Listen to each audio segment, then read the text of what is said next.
back to school to prove to Dad I'm not a fool. I got my lunch packed up, my shoes tied tight.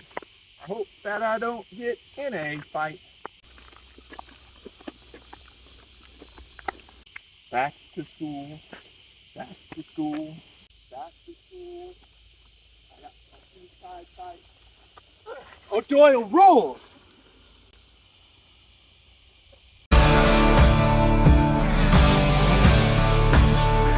Well, you want to get this one rolling? Let's roll it.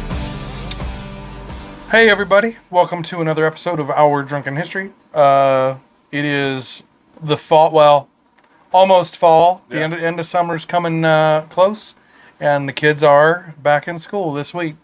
Yep, my kids went back to school on Monday, so it's been their first full week back to school. And Are they happy to be back? Are they? the first day they were excited. Second day they were already over it. Really? So they're like, yeah, they want to go see their friends. I get it. I hated going back to school. College is also back in session. Arkansas starts this coming week. Yep. The Razorbacks will be back, so I assume most major colleges are Yeah, close to around that schedule. Yeah, last year we did the college drinking games back to school special. You have to go back and watch that one. That was a good one. Yeah, you guys may want to revisit that. Yeah. That was a fun one. But so this year, I guess we're kind of focusing more on like high school, grade school. Well, I'm still going to touch on some college stuff. Yeah. But I mean, really, I'm down to talk about whatever. Yeah, that works. As most often I'm yeah. down to talk about whatever. Well, because I'm sure we'll get off topic at some point. We will. Yeah. Yeah. Going back to school, what was your favorite part of going back to school? Was it seeing your friends? Seeing my friends. I was kind of a weird kid. Like, one of my favorite things when I was like in elementary school was I got a new backpack every year. So I'd get to go pick me out, go to Walmart and pick me out a new backpack. That's cool. That was like elementary though. But, Yeah. But no, yeah, the friends, because we lived out, rural, out on a farm, so I didn't see my friends all summer really, unless we had like a sleepover or something. So yeah, getting back to see everybody again was always nice. That's cool. I hated going back to school, but I played football growing up, so I love football. Started before school usually. Yeah, that was. So we were already doing that, but yeah, we had like 2 days starting like 2 or 3 weeks before school started usually, so we got to see all the football players. That was another thing in high school, or getting up to high school, was seeing what girls had the glow ups over the summer. Mm-hmm. Remember, there's a few of those that happened. Yeah. Yeah. There's one girl, I won't name names, but like, she was not very attractive after, we let out of school for the summer. They came back, was unrecognizable. She got hot. Got hot over the summer. That's cool. There's nothing wrong with getting hot. Yeah. I'm all for it. It's like, huh. Yeah. Now, you brought up the backpack thing. I don't know that I got a new backpack every year, I guess, but I do remember I got a really cool Burton Snowboards backpack. Okay. And it was blue and white, and it had like sheep wool against where your back goes. Super awesome backpack. Really, really cool. Yeah. And when my fucking brother was born, my mom stole that to make it into a diaper bag. And I was like, well, whatever, Yeah. I'll get it back. No. Never got it back? She threw it away when she was done. Oh, man. Took your favorite backpack. It was a really cool backpack. I'm still bitter. Still. Yeah. And I've looked for it since. Oh, yeah? Yeah, I have. Really, I found 2 and they were brown and white instead of blue and white. I had to go back to you'll be in a thrift store one of these days and find one. You're like, there it is. I'll be so happy. There's the backpack. Yeah, I don't care if any of you got that backpack out there. Yeah. I know. It'd be hard finding a Burton snowboard backpack around here, but. Yeah, that's true. This was in Montana, so they were fairly common. Yeah. So that'd be good. My mother. Asshole. It's all your brother's fault. Most things are. Yeah, that's true. But yeah, football for me was always my favorite thing about going back to school. Yeah. About colleges getting back in session. I was always a big college football fan. growing up. Still am. I did want to touch on the whole college realignment thing going on right now. Yeah, they got the whole what is going on with the Pac-12? Yeah. Well, and then they're talking about mass exodus. Yeah.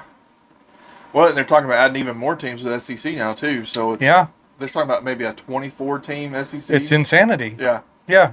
Which I guess all these new TV deals and the NIL and all that stuff. The NIL. Yeah. So I'm really torn on the NIL thing. Like, I don't disagree with kids getting paid because colleges are using their their name and likeness and everything. Yeah. I get it.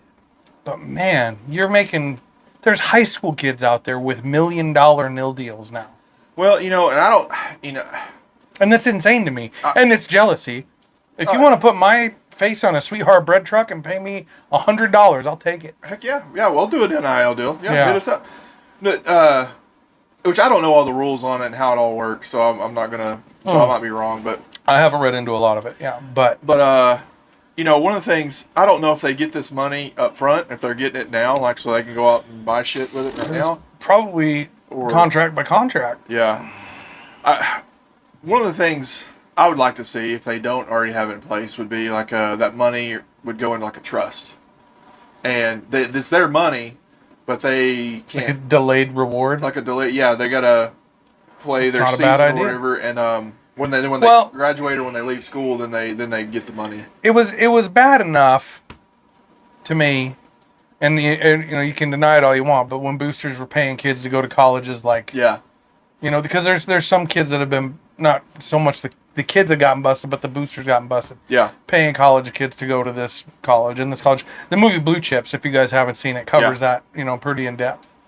And that shit does happen, and it's unfair enough already that you get these boosters that are paying kids to go here and here and here. Yeah. And I mean, I know that's really hard to regulate because it's all under the table. Well, and now, but now it's like right on top. But it's a lot of money changing hands, and you get, the rich get richer, and it's not. Yeah. Well, they talk about some of these schools fair. Like Texas that have all the oil money and all that. They're talking about Texas A&M that have all these big giant backers. So maybe they could implement something like a salary cap or something like that, though, too. That's what I was gonna say. It would be cool to have a maximum amount, and you can't limit the number of kids that get a NIL deal. That's not fair to the kids. Yeah. But a maximum NIL deal for these kids. But then you're messing with the corporate America. There's just not an easy. No. There's not an easy way to do it. Well, and then there's people smarter than me got to figure this out. Yeah. And it's one of those things probably it's going to get worse until finally they get it figured out and get some more, because it's kind of like the Wild West right now. The thing is, man, it's like toothpaste. Yeah. Once you get it out of the tube, it's hard to put back in. Yeah, exactly. So the cap's off. Somebody stomped on it. Yeah. And I just don't know the right way to. Because the kids deserve the money. It's unfair that the schools get paid for the players being on the posters and the jersey sales and all this stuff. I understand that. I think the kids should get that money. I think they should get it. It's a slippery slope. And just be how they get it is what I would. Yeah. But whatever. I mean, I can't fault the kids, because if someone was going to pay me to use to be my sponsor for something. Hell yeah. Exactly. I would take that every day. Yeah. So for the kids, get what you can while you can, guys. Oh yeah. Well, especially when it comes to football, you never know. Your next play might be your career or something. Absolutely. Absolutely, man. Because when you live a regular blue collar life, getting that money is hard. Yeah. So take what you can when you can. I can't fault anybody for that. Yeah, that's right. Anyway, I did want to talk about colleges. Okay. Now that we're going back to school, do you guys know, Trav, what is the oldest school in the United States? What's the first school ever in the United States? Well, we talked about this the other day. It was like some Ivy League school, I think. And I'd want to say something like Yale or something, but it is Harvard. Harvard, okay. And the thing that so I always thought, I guess, and incorrectly, I always thought it was William and Mary. Okay. Was the first school in the United States. But the thing that, and I don't mind being wrong about stuff, Harvard was around 57 years before William and Mary. William and Mary's number 2. Okay. So I tried to look this up. It's hard for me to believe that Harvard was the only college in the country for 57 years. That's crazy, yeah. Well, and so back then, though, too, that's one thing we can get back when we start talking about grade school and stuff. Back then, a lot of schools were local, were community-driven and stuff. Yeah. And they weren't, incorporated and organized and stuff the way they are now. So, like, there may have been. We just don't know about it. Yeah, I mean, that very well could be. Well, there's a lot of trade colleges, if you want to call them that, back then, though, too. Like, if you wanted to be a blacksmith. Or even doctors, instead of going to, like, a medical school, a lot of times, they would just go work for a doctor for, like, 10 years. In the cadaver shop? Yeah. Go work in the morgue and then go work for a doctor for 10 years and just, like, learn on the job. Imagine that. Imagine you'd be like, kidney, no lung. Oh, well, I'll get it next time. Yeah. What's this? Yeah. Yeah. No, but it just blew my mind that Harvard was the place for 57 years. Because Harvard is correct me if I'm wrong, pretty damn good school. Yeah. Yeah, it's one of those that's which I know it used to be. I don't know if it is still, like, I know it's a status symbol now. Oh, hell yeah. I will say, I know the head librarian at Harvard. Really? Yeah. That's pretty neat. I went to high school with him. Really? Yeah. Wow. Yeah, he went to Harvard and then stayed on after he graduated there, and now he runs the library. That's pretty neat. Yeah, and he was a really smart kid. He was a skater kid. He was like the Jinko jeans skater kid. So that was kind of unexpected. Like, got the Jinkos and the and now he's at Harvard. He's at Harvard. That's Harvard and Yale, like, for the longest time, had the most NFL. NFL, but national championships. They did. And then Army was up there. Yeah. St. John's College in Annapolis, Maryland. Not St. John's University in New York. St. John's College in Annapolis, Maryland is number 3. I was also going to say, most famous alumni from Harvard right now. Right now? Right now. I'd probably say Ryan Fitzpatrick. The Zuckerberg? Oh, he did go to Harvard. Yeah. I was thinking he went somewhere else, but that's right. He was a Harvard kid. But yeah, Fitz was there. Yeah, Fitzpatrick for a long time was the smartest player in the NFL. Yeah. But he also, I don't remember the guy's name. There was a tight end in the NFL, and they ended up on the same team, and Fitzmagic threw a touchdown to him. Yeah. And it was the first time in NFL history there had been a Harvard to Harvard touchdown. Oh, that's awesome. Yeah. And it was Fitzmagic. I know Yale is number 4. Yale, okay. Penn is 5. Of course, these are all New England schools. Was the oldest. For the most part, there's one in the top 10 that is a South Carolina school. Okay. Moravian in Bethlehem, Pennsylvania. I've never even heard of that one. No. Delaware, 7. Princeton, 8. Washington and Lee University in Lexington, Virginia. Columbia in New York is 10. Brown is in Providence, Rhode Island. It's 11. Yeah. Rutgers is 12. Okay, so I guess it's in the top 50. Dartmouth is 13. College of Charleston, South Carolina, is the 14th oldest. And then Salem College in Winston-Salem, North Carolina is 15, which is crazy because I've never heard of Salem College. Okay. The big college in Is it still around, or? It says it is. Oh, yeah. okay. It's a private women's liberal arts college. Okay. A small student population of 1,100. Gotta give out them. God, that's a really small student population. Because Wake Forest University is also in Winston-Salem, North Carolina, and that has a really small, especially for a D1 school. Yeah. Or an FBS, whatever you want to call it. I still call it D1. School. They're only like 5,500 full-time student population, which is really for small for a major university. Yeah. But anyway, that's what I had about the old schools. Yeah.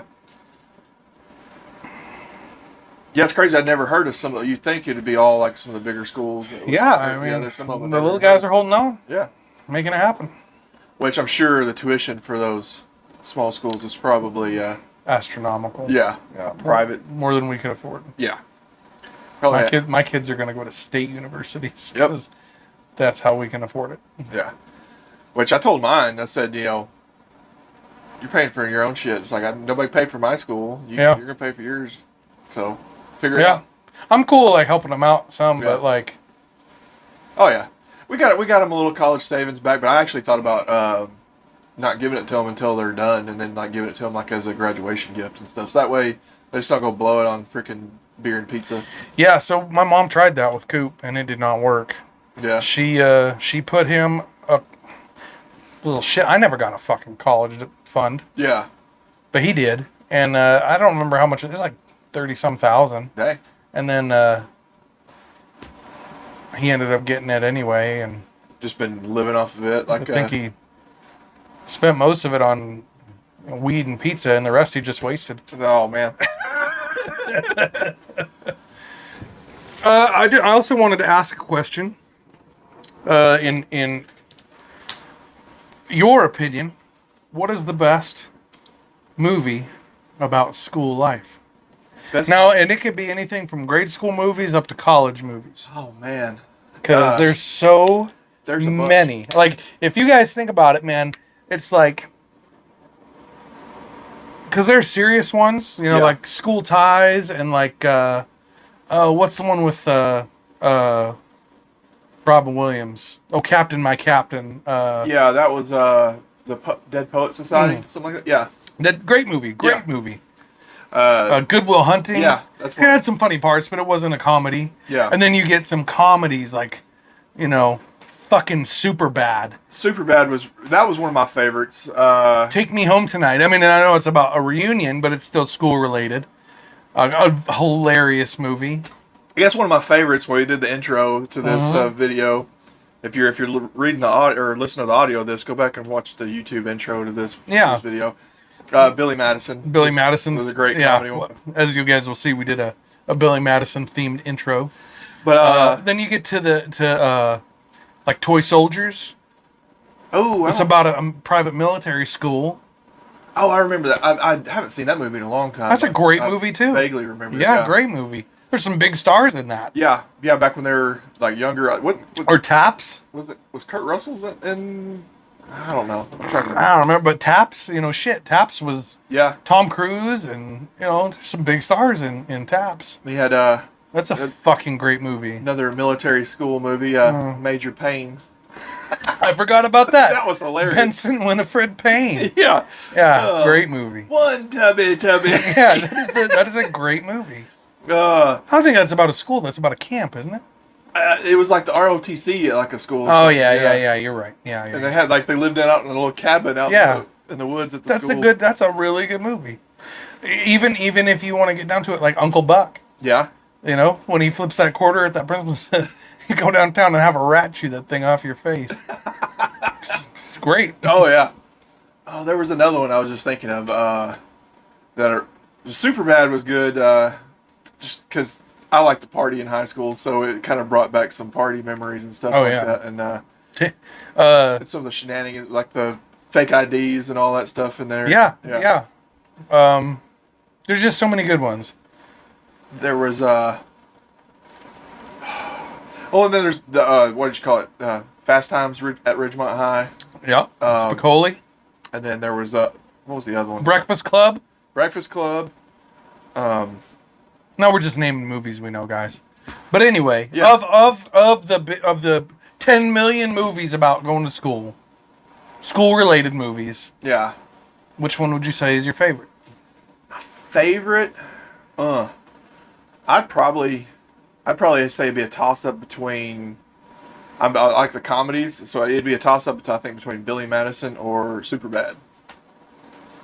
Superbad is definitely right up there for me. But also, I think of Kindergarten Cop with Arnold was a good one too. It was. That was a good one. Yeah, wasn't necessarily a school movie, but he was playing a teacher. Yeah, substitute. So teacher, it definitely was. It definitely was. I really like that one, but another one that still to me is a hard hitter is Dangerous Minds. Oh yeah, I forgot about that. That was a really good movie. The Substitute was another one. That was a good one. Tom Berenger. Yeah, that was a good one. Speaking on the same, it was kind of like a knockoff of Dangerous Minds, I guess a little bit. It was a little a B grade Dangerous Minds. Yeah. No, I would say for me, it's Superbad and Dangerous Minds are probably my top two. Yeah. Although I really did like Higher Learning. I don't know if a lot of Yeah. people don't know what that movie is. You should watch it. It's a good one. It'll get you a little bit. Yeah. Oh, you know, I mean, it's kind of about back to school, but man, Varsity Blues. I loved it. That was another good one. That was really... Allie Larder was gorgeous back in the day. Yeah. Yeah. Then I mean, she probably still is. I don't know what she. Oh, Mrs. Davis. What she's up to? Oh, Miss Davis, can I take you to prom? Yeah. Yeah. Well, and then shit, American Pie. A classic. I keep thinking of all these new movies now. I know it's hard. Yeah. That was a big time. That one came out when I was in high school. American Pie did. So yeah. That was a big time relatable. That was a good back one. Then. That was a good one. Stifler's mom. She did an interview later that said that really doing that role really improved her sex life. Like she got she went on a whole bunch of dates and. I bet she did. Yeah. Yeah, it rediscovered. She was pretty attractive back then. She wasn't too shabby. Yeah. Yeah. She's kind of got an annoying voice, though. I don't know if that's an act or, cause like she's on that show. She's older now. She's on that Two Broke Girls. She plays like some waitress and like a really annoying voice. Dude, so that has been on TV in the background at work, but I cannot say that I've ever sat down and watched an episode of that show. Yeah, it just it's one of those it's good background noise. Yeah, it's fun. It has funny parts, but I don't know if I've ever seen a full episode. Yeah, from I got a few shows like that. I'm not a big TV watcher. I used to be, but now I just don't have time for it. Yeah, like so when I was deploying, I would download a bunch of stuff at home. Yeah, and then put it on hard drives, and then just watch it deployed because all you do is work and hide in your room. That's what. And since I quit deploying, I haven't kept up with movies or TV shows. No, man, we did watch all of Mayans. Yeah, but we would not like sit down and watch it. We would DVR it, and then like we would take a day and catch up. Yeah, with it. Yeah, but like I can't say besides Naked and Afraid. I got to admit I'm a Naked and Afraid junkie. Oh yeah, but I don't sit down and actually watch TV. Like no, unless it's sports, I watch a baseball, football, or pretty much it. Yeah. But other than that, man, like. Well, with me and the kids at home, usually it's on kids shows. I bet. So, how is that? Does that get old? It does. Well, I don't know if you guys are aware. I have a kid on the way, my first. Yeah. So I don't know jack shit about kids. I'm not even 100% sure how to change a diaper. It's a learning experience. I don't know much about kids shows, but I imagine. So I will say that I watched some Dinosaur Train. I haven't seen that. It's a cartoon. Yeah. I have watched that, and like, I don't hate it. Yeah. It's okay. The big little kid show now is Bluey. It's about an Australian shepherd. He's a dog, and his dog family. I like dogs. It's pretty good. It's a cute little show. That's like the big little kid show right now. I'll check it out. And but yeah, my older kids when they were little, a lot of freaking Mickey Mouse Clubhouse. That got annoying. Did you watch? Are they young enough for the Purple Dinosaur, Barney? Or was that on? Where was that gone by then? That was pretty much gone. My oldest maybe saw a little bit of it when he was little, but it was pretty much done with by then. Yeah, I hated that guy. Oh yeah. I remember that. And what were the four color? That was the Teletubbies. Teletubbies. Yeah, that was before them too. Yeah, no, I know, but I remember because they came out when we were. Yeah, I was 11, like middle school 12 or something like that. Yeah. Yeah, and I had friends whose like little siblings watched that, and I remember like being at their house and like these little kids watching it, and I was like, well, then there was like that. I'm so glad that I'm too old for this shit. Oh yeah. Well, there was that, I don't know if it's a rumor, if it's ever confirmed, like one of those Teletubbies got like convicted for being a pedo or something like that too. Like one of the actors? Yeah, one of the guys in the suits was like really? Had like a history. And that's not okay. Yeah. So it's a big contract. I think that's why I ended up going off the show. Off the air is because they couldn't just find a new guy to hide in the suit? Yeah. Well, I guess when people found out about it, they boycotted it and stuff like that. I mean, that's wrong, absolutely. But you can't blame the producers. I mean, it's not like you're doing background checks on actors that aren't actually working with children. Yeah, they're just in a costume or whatever. Yeah. Yeah, I mean, Yeah. Yeah, absolutely. The guy shouldn't be in there. I don't know that I would boycott the show. I would be like, well, fire that asshole and hire a new person. Yeah, I mean, you can just find a high school kid to get in there in a suit for the... Did you watch Pee Wee Herman as a kid? I did. Pee Wee just died last week. Paul Rubens. Yeah. It was like the Saturday thing every week watching Pee Wee's Playhouse. Jerking it at the... at the big porn shop in the sky. Yep. Yep. Anyway, sorry to get off track. We do that once in a while. Well, it's like we have to talk about the... What was your favorite subject in school? Favorite subject? Which I was a big science nerd, so I always loved all the science classes. And then I had another class that wasn't necessarily... I liked history, which why we have a history podcast. I was a history guy. But at the time, it wasn't necessarily liking history. I really liked the history teacher. He was this old guy, and he told great stories. So he was a preacher, so he was a really good speaker. Really? Yeah. Oh. And he was actually...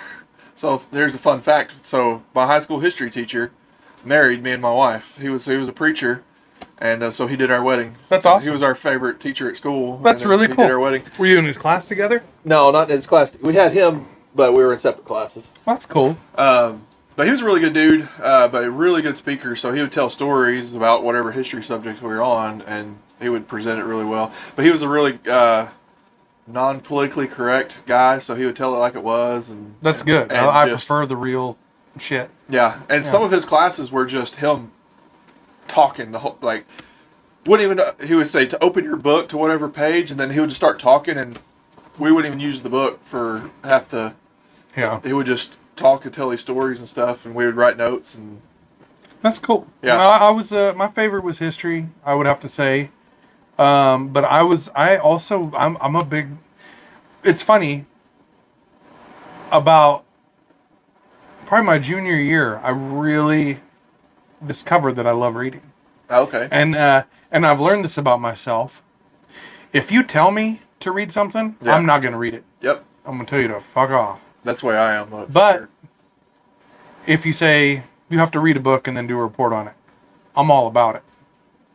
So we kind of got that freedom to pick and choose, and then I was off to the races, man. Okay, yeah. And I started reading, man, and I read a lot. I don't read as much as I used to. I should. I don't. But when I was deploying a lot, I would read, dude. And I would go through, on a 4-month deployment, I would go through 15, 20 books. That's correct. Yeah. But not Dr. Seuss books, big books. Yeah. Which, I don't read as much as I used to, which I never had a passion for it though. But one of the things that kind of the same way, if I had to do it, I'd push back on it. So we had, when I was in middle school, we had that accelerated reader program, and you had to get points. So each book was worth so many points. Yeah, we did that. Which every quarter we had to get 25 points. Well, I would wait till the last minute, and I would just go find the biggest book that was worth 30 points, and just read one book and do the test on it and be done with it. And it pissed off. We had a couple of these the really smart kids and the really kids that tried really hard that always had straight A's, high GPAs and stuff. Mm-hmm. We had this awards banquet for, and one of the awards was the highest reading level, and I won that award because I was just reading those college level books for 30 points, and I only had to read one book every quarter. Yeah. Some of these girls were pissed because they'd read 20 books over that quarter or over that year. And I had a 12.9 reading grade level or whatever it was in the 8th grade. Hell yeah. And they were so mad because you only read one book. Yeah. Yeah. But so that was my thing. Build 1,000 bridges and suck one dick. Yep. You're a cocksucker. You're a book reader. So I was always the fan of the work smarter, not harder. It's if I could read, I'm not going to read 20 books when I can just read one. So what was the best 30-point book you ever read? Man, there was one, actually, I'd like to read it again, and I have no idea what the name of it was. And it was a sci-fi book. Oh, I'm not gonna be able to help you. It's not my genre. It was set in the future, like way in the distant future, but these kids were like slaves, and they were mining these like ancient landfills for like plastic, and I can't remember all the details of it. These kids like ended up like starting this slave revolt or whatever, and kind of fighting for their freedom or whatever out of it. But yeah, they were mining plastic in old landfills from in the future. Huh. And that's the one thing I remember about it. There was a whole bunch of other stuff that happened, but yeah, that was an interesting book. Another book that I read in middle school that was a surprise. That I put off reading it forever. It was one of those books that got assigned in English class that you had to read. Yeah. And Watership Down. That's a great book. It is. And if you don't know about the book, it's about rabbits. Well, kind of. Kind of, yeah. But rabbits are the characters. It's not really about rabbits. Yeah, it's kind of like their society, and it's like an analogy of society, and almost like it had some politics and stuff in it. Yeah, and that's a really good book. Yeah, and I was surprised that I liked it. When I started reading it, I was like all pissed off because I had to sit down and read it over. I was like way behind on it, and I had to catch up, so I just laid. And then you were like, I can't put this shit down. Yeah, I ended up reading the whole thing. Yeah, but yeah, it was a good book. The best book I have ever read is called The Endurance. It's about Ernest Shackleton's journey to do the very first trans-Antarctic crossing on foot. Yeah. And you told me about that book. That's on my reading list for sure. It is. So it's difficult to get into because it's written in like proper English. Yeah. But once you get used to it, like I read that book when I was in Africa, and we were working 12-hour shifts, and I was working. Like it wasn't a sit around and fuck off deployment. It was a hard deployment. Yeah. A lot of work. And I read that book, and I remember there was nights when I couldn't put it down, and I would end up getting like 2 hours of sleep because I was reading that book. Oh shit! Yeah, it's a really good book. Yeah, the whole story of that was really good. I've seen like a documentary on it and stuff. It's incredible. Yeah, the shit that those guys went through. People used to be a hell of a lot tougher than they are today. We need to do an episode on that. That'd be really. I'm totally down. Yeah. I'm totally down. I'll read that whole book again. Yeah, I'll do it. I'll read it next week. Yeah, that'd be a good one to do. I think we should. Yeah. Anyway, back to the school stuff. School stuff, yeah. Growing up, obviously you were a Razorbacks fan. Yeah. A favorite Razorbacks player? Man,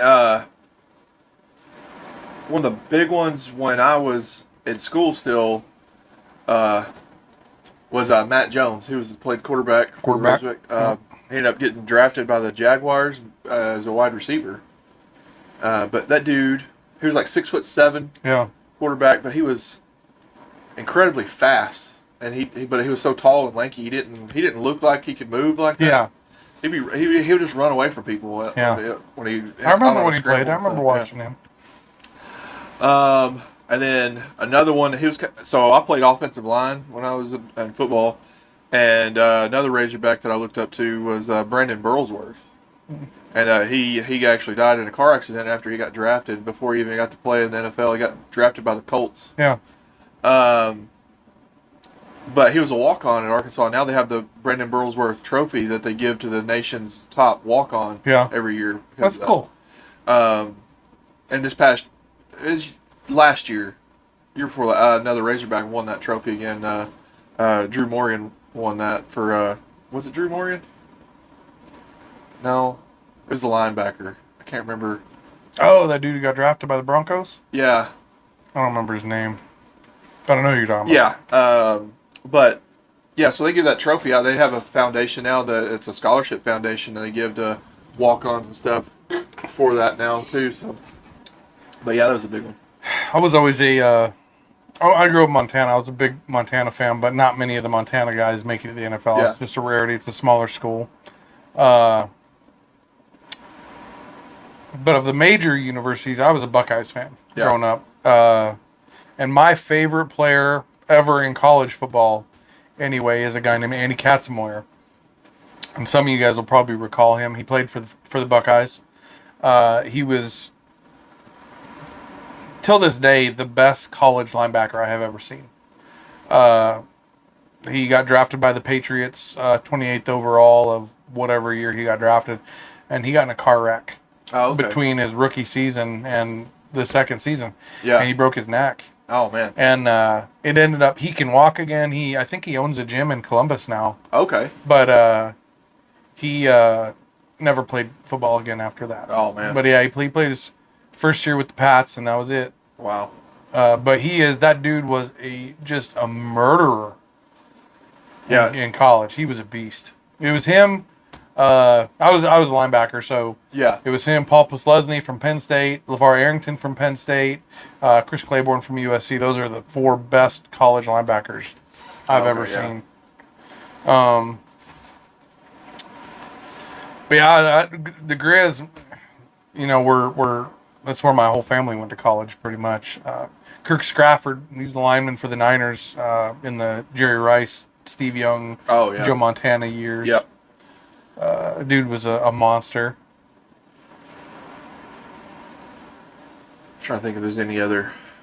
There was a defensive end. I played for Arkansas when I was in high school. When I did play some defense, I mainly stuck to the offensive line, but I played defensive end some. And there was a guy named Sasha Lancaster that played for the Razorbacks. I think he got signed a contract as a free agent. I don't think he got drafted. UDFA.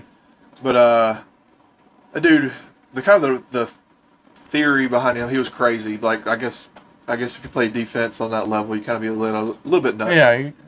But I don't know if he started the trend or built on it, but he would get the eye black and like the paint like a whole mask around his eyes, then like smeared across his face, and he just looked like he had a shaved head and freaking the eye black all over his face and stuff, and he just looked like he was got a little nuts. Yeah. I see where yesterday at practice, Cam Akers punched Max Crosby in the face. Now, Cam Akers is an NFL running back, right? He's probably a pretty strong guy. Yeah. Anybody who punches fucking Max Crosby in the face has a death wish. That dude looks like he was either a Viking or a fucking serial killer. Yeah. That's this guy. He kind of gave off those serial killer vibes, Yeah, it's wild. Yeah. Beer me? Beer you? Sorry. Oh, yeah. Travis is closer to the cooler. It's not that I'm trying to be mean. We picked up these old school Yinglings today. These are pretty sweet. I had never heard of these before. Yingling Premium Beer. Yeah, it's like one of their original recipes, and I didn't even know they sold this in Arkansas. Yeah. So I happened to be walking by the beer aisle today, and it's like, hey, I got to grab those. Yeah, it's totally worth it. I will say, they're going down real smooth. Yeah. It's been a hot day today, so this is lovely. It is. Very lovely. Oh, so we don't have any sponsors, but I'm going to do kind of somewhat of an ad read for a project that I'm working on kind of personally. So if you guys want to travel, if you heard about the 2024 total eclipse that's happening in the United States coming up on April 8th, 2024, our farm where I live is located right in the center line of the path of totality. The heart it is. Of darkness. So if you guys want to make a trip to north central Arkansas, you can get on our website, eclipseonthefarm.com. Recently singled out in Forbes magazine as one of the top 10 places in the U.S. to view the eclipse. Yeah, that was a shocker. Like I was on vacation and happened to be just reading an article. I was just looking at news on my phone, and I saw this article pop up that said the top 8 festivals. Top 8, my bad. To attend for the eclipse. And I was like, oh, let's see what they came up with on their list. And I was just reading through, there's one in, there's a couple in Texas. There's another one here in Arkansas that's happening. But then, boom, my thing shows up as number 6 on Forbes' list of, so the Eclipse on the Farm Festival. We're going to have live music and food trucks out there. It's going to be like a music festival, food truck festival. And who knows? There could be a live podcast if I can get it off work too. Yeah, so we're going to come out there, come be a guest on the podcast. You can reserve your campsite on there. So go check us out, eclipseonthefarm.com. Yeah. So, did you have anything else about colleges or anything like that? No, I'm about out of gas. Okay. So we can finish it up on my conspiracy theory. Oh, this will be a good one. Travis is good at the conspiracy theory stuff. So,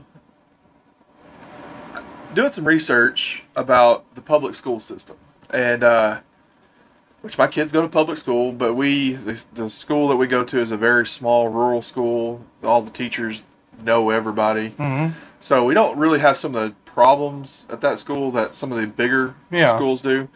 But there's kind of a dark history of the public school system. I don't know if you know about it. So back during the Industrial Revolution, toward the end of that, they were having problems finding workers for the factories that were coming up from these all these industrial jobs that they were trying to find workers. But most of the time, at the time, the country was mainly rural, so you had a lot of farmers and stuff. They were trying to attract people to leave the country and come to the cities to work in these factories. Well, so there's a guy by the name that you might have heard of, John D. Rockefeller. I've heard of him a couple times. He went to one of the colleges we mentioned. I believe he went to, was it Penn? That Rockefeller went to? That sounds about right, because he was big in steel. He had steel and oil was like some of his big investments that he was in, because he was part of the big U.S. Steel, and he got some of their, or was it? No, it wasn't Penn. Brown University in Providence. Okay, so Rockefeller decided he needed to figure out how to get more workers, and he actually established one of the first public education grants, and he petitioned the government to start some new laws for public education. Gave a bunch of politicians a bunch of money he bought off a bunch of politicians, lobbyists, and to some of the, I can't remember the exact name of it, but there's like the Public Education Act of like 1905 or whatever, was in part because of him, and he sold it. He was a really good marketing and good salesman on this. He said that we're going to mandate, at the time it was K through 8 or 1st through 8th grade education for kids. So they made it mandatory. Send your kids to school, because sometime at that time too, kids were working in factories and stuff. Yeah. So there was no real labor laws. Well, he actually was behind some of the labor laws though too. So it was kind of genius though. So he helped establish some of these labor laws to make it illegal for kids to work at factories. Then he made it mandatory for kids to go to school. And this looks good on the surface. So it looks good on the surface. So he said now that it's going to be free public education for your kids. So now you can go work at the factory, parents, and you will take care of your kids during the day while you're at the factory. But he had all these psychologists and other people working for him and stuff, and they said it takes 8 to 12 years of education, or 8 to 12 years of conditioning of training to basically subjugate a person, or to brainwash a person. So the kids, and it's still kind of true today, you show up to school at a set time. You have teachers that are in an authoritative position, like a supervisor you would have at work. Then you have the principal, which is like the boss at work. But then you have bells that ring every so often that tells kids to move from one area to the next area to work for another supervisor. A mandated lunch break where everybody goes to lunch at the same time. Conditioning these kids to set them up for factory work. And the education wasn't necessarily to get an education, it was to condition them so that way they could follow a set schedule and be able to stick to it, and then take orders from people in an authoritative position over them. And they actually based this model off of the Prussians at the time. The Prussian education model is what it was called. Really? And the Prussians did it as in their military schools, and they would have these kids start military school when they were like 8 or 9 years old, It is the same thing, but they were raising them up to be soldiers. To be soldiers, right? And if they did that, they recognized that they could have soldiers that would follow orders to the letter and not argue and stuff. So then they did this with kids with the education, and so where was I going though? So you get these kids that attendance. So now they encourage. They didn't want you to miss days. Parents would get in trouble if you missed school. Mm-hmm. But they would give awards to kids for having perfect attendance and not missing a day. So now that's encouraging students to never miss work. Like now, like if you call in sick to work, you kind of feel bad about it. Yeah, I do. Yeah, that's. I've called in sick one time in my life. Yeah, exactly. So you go to school or you go to work when you don't feel like it. Yeah, that is true. But you're conditioned from a young age to not miss school because you've got to get. Yeah, what the fuck, man? Yeah, I'm taking Saturday off. Well, so yeah, exactly. So this whole thing. So another guy behind this, another guy you might have heard of, Andrew Carnegie, was also a big. It was like Rockefeller's like in 1905 gave a bunch of money for this and started this education foundation, and it was like 1912, Carnegie gave a bunch of money to help back up the system and stuff too. And here's a famous quote from John D. Rockefeller, and it goes towards the education system and their conditioning for students to be workers. He said, "I do not want a nation of thinkers. I want a nation of workers." And so him and Carnegie got together and established a doctorate program for history teachers to kind of rewrite or reteach history to students and come up with not only they're going to teach history, but they're going to teach selective history that they want students to learn and stuff. Yeah. So I think that's I agree with that. I think that's pretty well accepted, is that you don't learn all history, you learn selected history. Yep. So the Industrial Revolution brought forth our public education system, and to make you work and shut the fuck up. Basically, yeah. But there's a lot of people finding this out now, and that's kind of where it's kind of went full circle with me. I used to be adamantly against homeschooling. Yeah. I didn't think at the time, in my younger years, I didn't think it was a good for the students or whatever. I didn't either. And but now like youth athletics and youth programs like 4-H and stuff is so big now that you can get your kids out and socialize them. Yeah. Without. So both my older kids go to public school, but my youngest, we're actually thinking about homeschooling him, just because of some of the way the schools have gotten nowadays. Yeah, so we used to kind of pick on the homeschool kids, you know, bullying, whatever. Yeah. I was a dick. We did it. But now, I can't necessarily disagree with homeschooling, because the cool part about it is, and I'm not saying, one sock don't fit everybody. But instead of trying to take your kid and teach them this, and this. Yeah. You can actually kind of tailor a learning program around your kid. Yeah. And exactly. I'm not saying to baby your kid and kind of, I'm not saying to cut corners or anything, but some people learn differently. Yeah. Well, that's the thing. It's like some kids, as an early age what they might be suited for though too. Some kid, your kid might be just a math genius, but he can't spell. But, so he might make actually a good engineer because he can do math really well. Yeah. Or, some kids might, be really good at playing the piano or something. You might have another Mozart on your hand or something. You can encourage kids to put time into the things that they enjoy while teaching them the other stuff. Well, one thing we learned during the whole... and not to cut you off, but we came up in the Ritalin... Yeah. We're the Ritalin generation, man. And... fuck, I hated. So, I got put on Ritalin in 3rd grade. Oh, really? Okay. I did, and I'm not gonna say I was like a superstar good student or anything. I wasn't. Yeah. But I didn't want to be in school. Yeah. And I will say, and I still remember, I hated my teacher. She was a bitch. Yeah. She died a couple years ago, and I don't give a fuck. Well, she was a bitch. So she complained to my mom and my dad too, obviously. And my dad was adamantly against me going on Ritalin. My mom was way for it. My mom won the argument. Whatever. I got put on Ritalin, and I stayed on Ritalin, I think, until 7th grade. Ritalin didn't help me do shit. Yeah.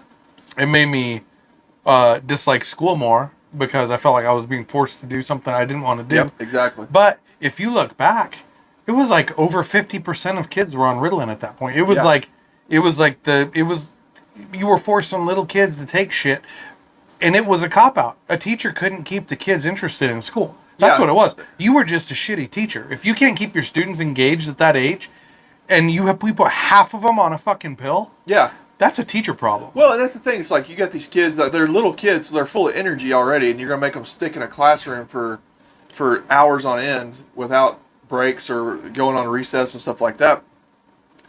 You know, so they talk about kids, especially elementary age kids. About 2 to 3 hours in a day is really all you can get out of them for education, like a academic learning. Well, that's so, and I don't disagree. That's why you have to make learning fun. Exactly. You have to make games out of it, or whatever. You got to keep your kids engaged. Any parent can tell you that. Yep. Like, you have to find ways to make shit fun for your kid.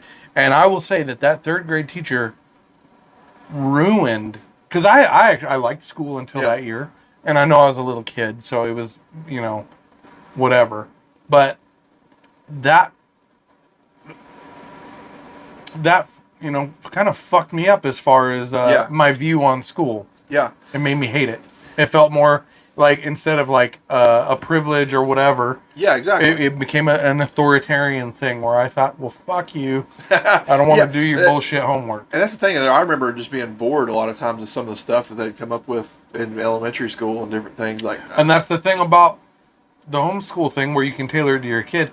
If your kid's having a bad day or whatever, you can say, listen, we got to get through this, but we're going to do it. We're going to take a different approach. Well, kids change interests so fast, though, too. But you can use that to your advantage. You know, if you have a little kid, he's interested in dinosaurs. Well, we're going to learn about dinosaurs all week. And then the next week, he likes airplanes. Well, we're going to learn about airplanes. You can tailor to their, and that keeps them engaged. But you can learn all kinds of history and biology and physics and all that kind of stuff with different subjects. Absolutely. Like so, I'm not going to say that I'm all for public school. Yeah. But I'm not all against it like I used to be either. Yeah. I think that as we get closer to school age with our little boy, I think is what we've been talking about is I'll think about like elementary age, maybe doing homeschool while they're little, and then when they like comes middle school, high school time, they because then we got the foundation built. Right. Yeah. And you've given them the tools that they need. Beyond that, like you get to a certain point where the learning is beyond your ability. Yeah. And it's just, I'm not gonna say, you know. Yeah. Well, I mean, teachers are a teacher for a reason. They actually they get down into these subjects, and it's like, I can tell you some history stuff. I can tell you some math stuff. Yeah. I don't, like, if you put me in front of a calculus test, like, I can't tell you how well I would do on it anymore. I haven't taken a calculus class. Exactly, yeah. I took pre-calc. Yeah, I took pre-calc, and that's it. And it was an online pre-calc class, so it wasn't very... I mean, but I'm just saying, you get to a point where a parent can't be an expert in 8 subjects. Yeah. You know, and then the next year, learn a whole bunch of, 8 new subjects to your kid. Yeah, because you got to keep up with it. I'm going to go back and... this hour, I'm going to teach you how to play the clarinet. Yeah. The next, we're doing fucking calculus. Yeah. And the next one, we're going to do physics. And then the next one, we're going to do chemistry. There's been... and then next year, we're going to learn a different thing. Yeah, it doesn't make sense. With, my oldest he just started 10th grade, but like last year, he was taking algebra. And, he needed some help with his homework. And I did really good in algebra. But there was stuff I had to go back and watch some Khan Academy on and do some review to like kind of reteach myself how to... You know what's weird? So I took a math class, I don't know, 2 years ago, whatever. And I had never heard the acronym PEMDAS. Oh, really? I never learned that. That's something I would remember. That's something that that you should have been taught though too. Well, and it's funny because I did a math problem, and then I had Dante do it, and we got a different answer. Yeah. And then then we learned, just in him, he learned to do it a different way than I did. Yeah. And I had never heard of PEMDAS. And that's something that did you learn that in school? Yeah, I remember learning. They taught us that in, I want to say it was either pre-algebra or algebra 1 where we learned order of operations. I remember learning order of operations, and I'm not going to say I did the problem correctly, but I never learned the acronym PEMDAS. Is my point in this. Yeah. And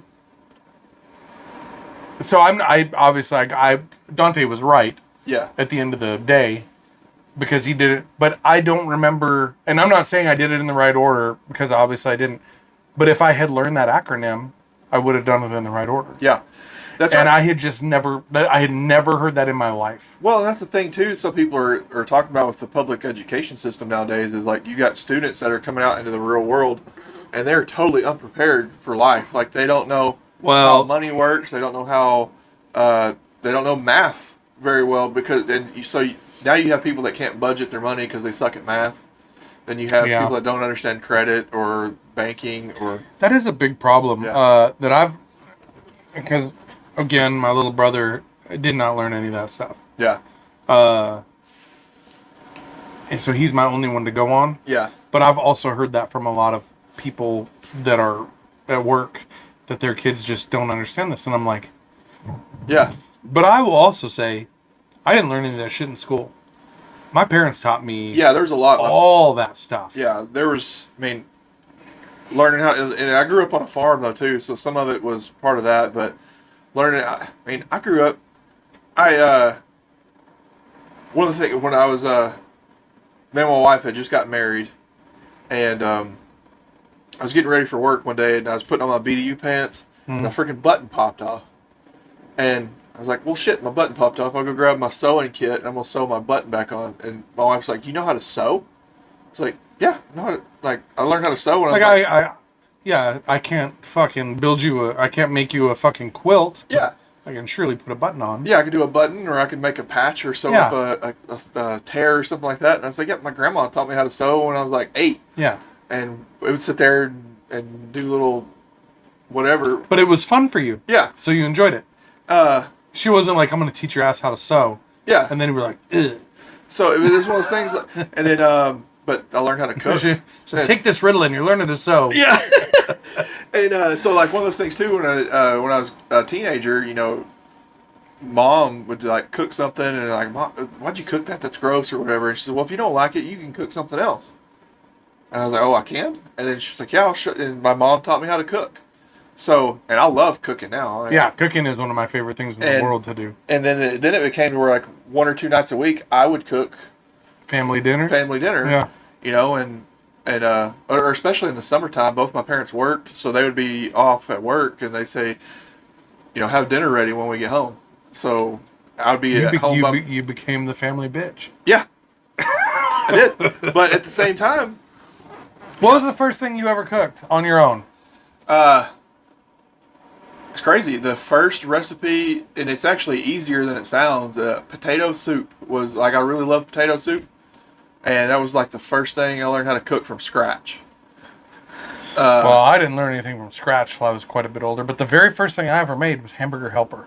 Spaghetti was my other like. I didn't know you had to but dump out the grease. Yeah. Yeah, so like I cooked it without, and my dad was like, "This is fucking gross." Yeah, so we ate a lot of hamburger helper and spaghetti and stuff. So yeah, I remember 3rd grade. That was like, I think.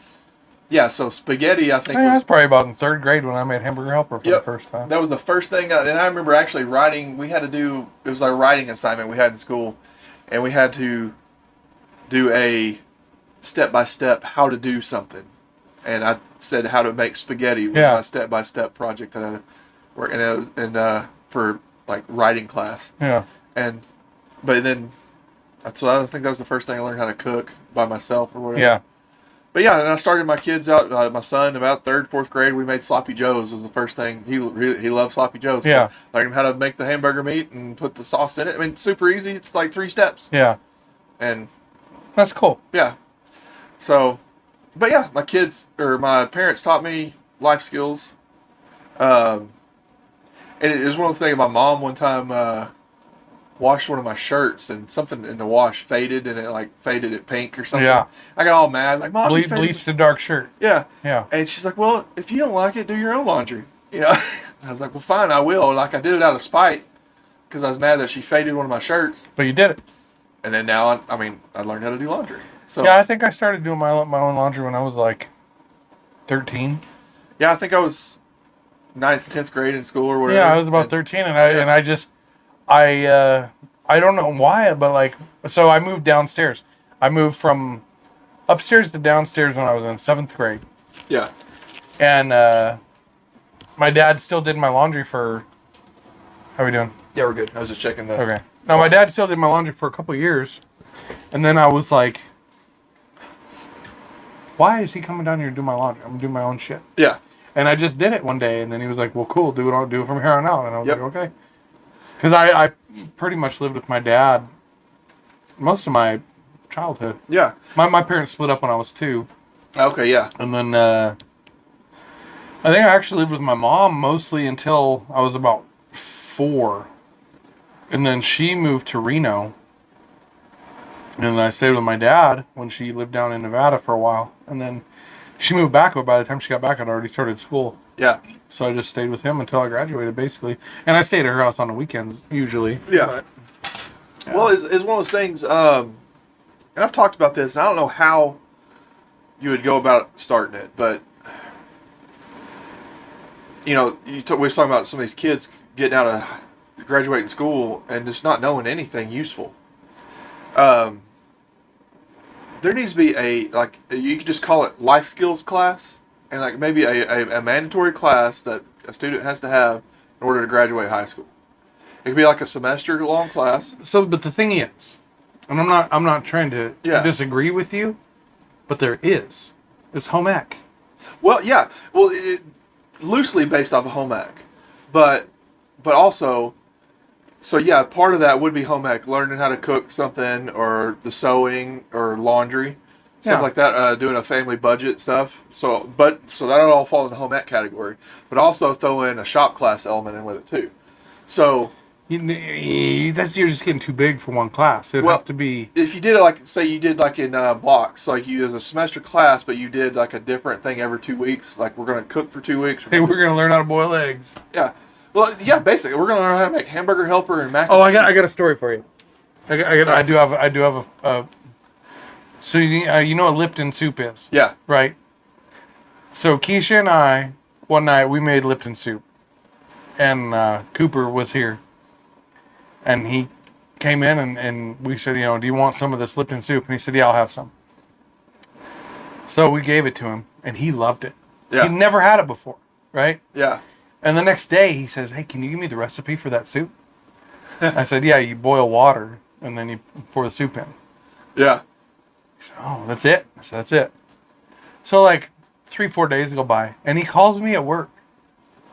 He said, hey, are you busy? And I said, no. Can I get the recipe for that soup again? Oh, man. And I was like, are you fucking with me? Like, yeah. You boil water and that's it. Like, that's the recipe. It's like, well, when do I add the soup? I'm like, holy shit. Yeah. Oh, man. So I told him, and I said, hey, next week I'll give you the recipe for ice. Well, and it's crazy, but like, if kids aren't taught this stuff. So when I was talking about the shop class of this life skills class, yeah, learn how to do the cooking, cleaning, even hygiene. Even there's some kids that don't even know. There's some stinky kids. But then, most people have to drive to go to work or whatever. Yeah. So learn how to change a flat tire on a car. Oh, I agree with you on that. Learn how to check your oil. And even like it's something just the basics. Basic. Something stupid as if if you're looking at your gas gauge in your car and it has that little triangle. That little triangle points to what side of the car the tank is on, what side the door flapper is on. Yeah. Yeah. It's like, It's just stupid, small little stuff like that. Like you check your oil or when to get an oil change, how to.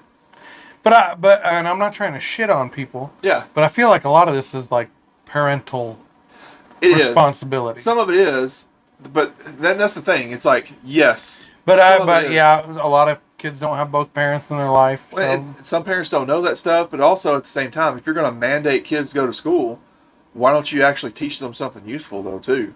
You know, it's not a bad argument. Yeah, because like some of these kids, like I'm not too really worried about my kids because I'm trying to teach them that stuff. Yeah, but you're a different kind of parent than like some parents. I have, Keisha's family's all from New York City. Yeah, and they just never drove. Exactly. Right. Yeah. And so and I'm not saying anything bad about it. It's just the environment they grew up in. Like you don't drive. I was in the Air Force with a kid from LA who never learned to drive until he was 28. Yep. Just used public transportation. Yeah, exactly. But like, kids do need to learn those basic life skills because at some point you're going to be faced with that situation. That's a good point. Yeah. It just certain things that and it's not traditional subjects, but it's stuff that could help them out in the real world though too. Well, and that's the point of life. Yeah. Of school. It's true. Yeah, they're not raising factory workers anymore. Now most jobs are like tech jobs and stuff. That is, that's true. A lot of the jobs now are beyond my skill set. Well, that brings up actually another thing that me and my wife are working on. So we did the ad earlier for the Eclipse Festival and stuff. And actually one thing we're going to try to do with that festival, we're going to try to take a portion of that money and we're going to set up a scholarship foundation.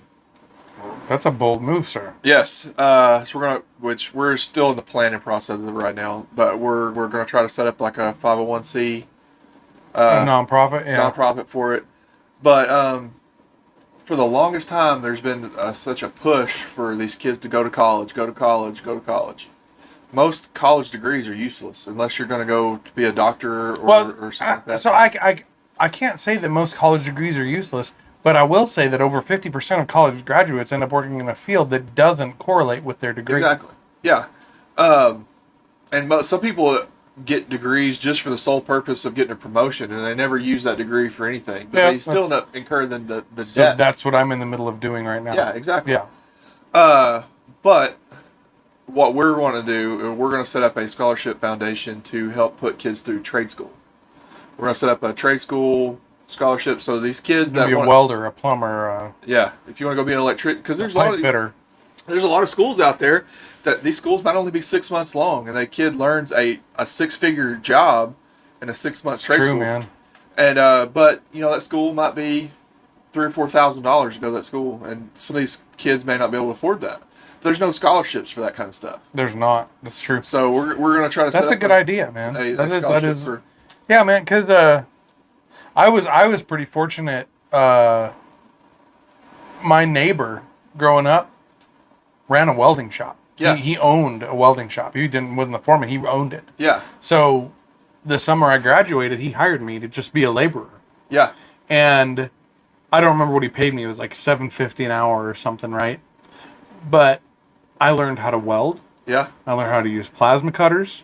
I learned all this different array of shit that like is super useful later in life, because like if something breaks out here, I can go fix it. I don't have to go buy a new whatever. I can go out to my fucking barn and fix whatever. Exactly. And those are very valuable things to know that not a lot of people do. But like things like as easy as replacing, like how hard is it to replace a toilet? Yeah. And it's not hard, but there's some people that would they don't know how to do it. Yeah, they wouldn't even know where to start. But it's literally 2 bolts. 2 bolts and a wax ring. Yeah. And that's it, really. That's it. The water line. Yeah. So it's like what, 5 steps to replace a toilet. But it's like a half hour of work. And a plumber will charge $200 or $300 plus the cost of a toilet to replace, or more depending on where you're at. But plumbers make really good money. Electricians make. Yeah.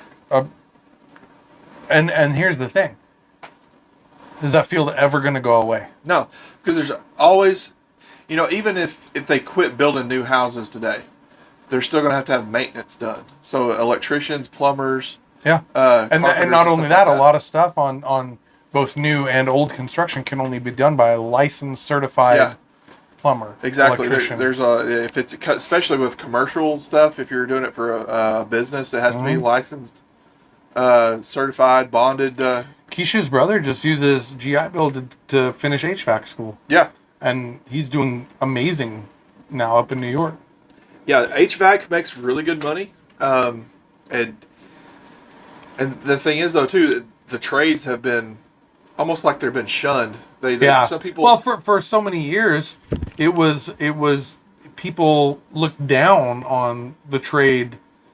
And the trades is what actually keeps the world running. I mean, I agree with you. So it doesn't matter if you're a doctor, or a lawyer, or a stockbroker at New York. Like, you got to go take a shit at some point. And what if your toilet's clogged up?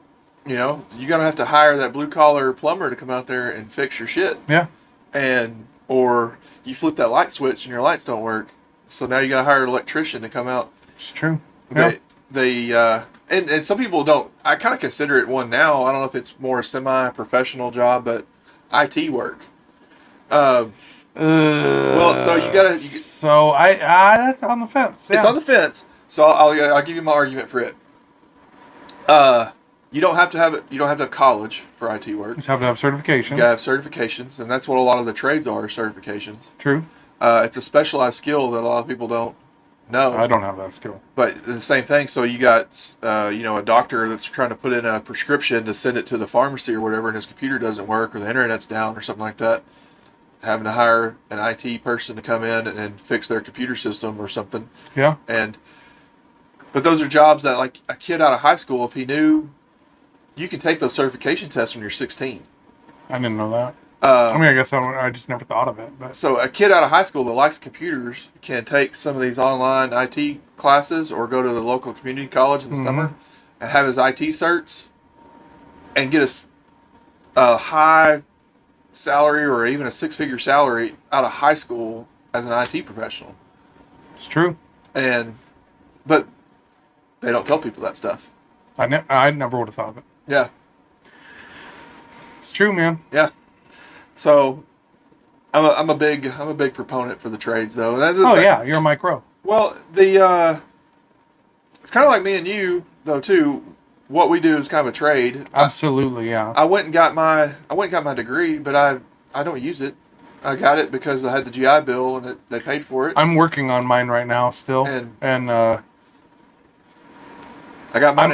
I'm hoping that someday it'll help me make more money. Yeah. But it's not really in the field that I'm working in. No, and I'm 40. I'm not changing fields. I got mine in IT management. Is that what yours is in? Yeah. And so it's basically a IT business degree is what I'm getting. But yeah, I've never used it. We make good money what we're doing. But I think mine is in program management. Yeah, I'm debating on whether or not to do a master's in that or not. But it's just I don't know if I want to do that as when I'm a grown up or not. Yeah. But yeah, I mean, so you got these. We went to the military. We learned a trade. We learned avionics, and so we're working on sophisticated equipment as our job that we get paid for what we know now and not necessarily what we... Yeah, we don't really work anymore. We're just there in case shit goes south. Yeah. And a lot of kids don't know that. Sometimes they're not pointed in the right direction. So that's what we're going to try to do. Yeah, I like that, man. That's admirable. Yeah. So if you're... Well, guys, if you want to donate to Travis's Scholarship Foundation... It's not established. Wait for him to set it up, and then we'll get it set up. Yeah. We're thinking about calling it the Blue Collar Scholarship Foundation. I think something like that. I like it. But yeah, I think it's be something. If you got a kid, you tell your kid to be a blue collar scholar. Yeah, there. Oh, I like that blue. I just came up with that. That's awesome. On the fly. Heck yeah. Trademark. Trademark it. Yeah, these. You got kids. I'll be on your board. Like, he came up with a slogan. I'm like, that's right, bitches. Well, and we're talking about kids in school. There's some kids, like, hey, that kid is super smart. They could be a doctor one day. You would encourage that kid to go to college, go to medical school. Maybe there's this kid that is, like, he takes a shop class, and he's really good at welding or plumbing in a shop class in high school. Maybe you should encourage that kid to go to a trade school. Yeah. People are good at... Don't shit on the trades is really... Exactly. Yeah. Tradespeople make your life comfortable and Exactly. Do the things you can't. So, I mean, if you're a teacher or if you're a parent, you know your kids and you know what their interests lie and you know what they might be good at. Try to encourage them. That's what if you do a job and you're good at it and you like it, it's not work. It's more than likely, yeah, you're gonna enjoy your life instead of going to a freaking cubicle every day of the week and hating life. I couldn't do an office job, man. Yeah. And I know we're in an office. I get that. But it's different. Yeah. It's a different than like the Office Space. Yeah, like dude, I would fucking kill myself. Yeah. If that was my existence, like that'd be exactly. it. I'd go off the rails. I would do what he did in Office Space. I'd go off the rails and freaking murder a printer with a baseball bat. Yeah, I would do that today right now. I'll do that to the one in my house. I had to replace ink the other day. It was a nightmare. Yeah, it's just because it's not cartridges; it's the drum. Oh, really? Okay. Yeah, and like the laser printer drum, like the. It's a big boy. Oh, okay. Yeah. And those things are expensive too. One cheap. There's some of those printers that it's actually cheaper just to go buy a new printer. So that's how I ended up with this one. Than getting the ink. Because I had a Canon before. Yeah. And then I had a Canon before that, and both of them just fucking died. Yeah. And it was cheaper to go buy a new one than fix the old one. Yeah. It's nuts. So, yeah, I think it's $180 for ink. Yeah. For this, but it lasts like 2 years. Oh, yeah. Yeah, so, the laser and printers, we print a lot. Yeah. They're more expensive on the front end, but they last a lot longer. They're more efficient. Yeah. And than the cheap inkjet printer, so. It keeps my hobby afloat. What's that? We'll talk about that off camera. Okay. We'll talk about it on camera at some point, but I can't yet. Oh, okay. There you go.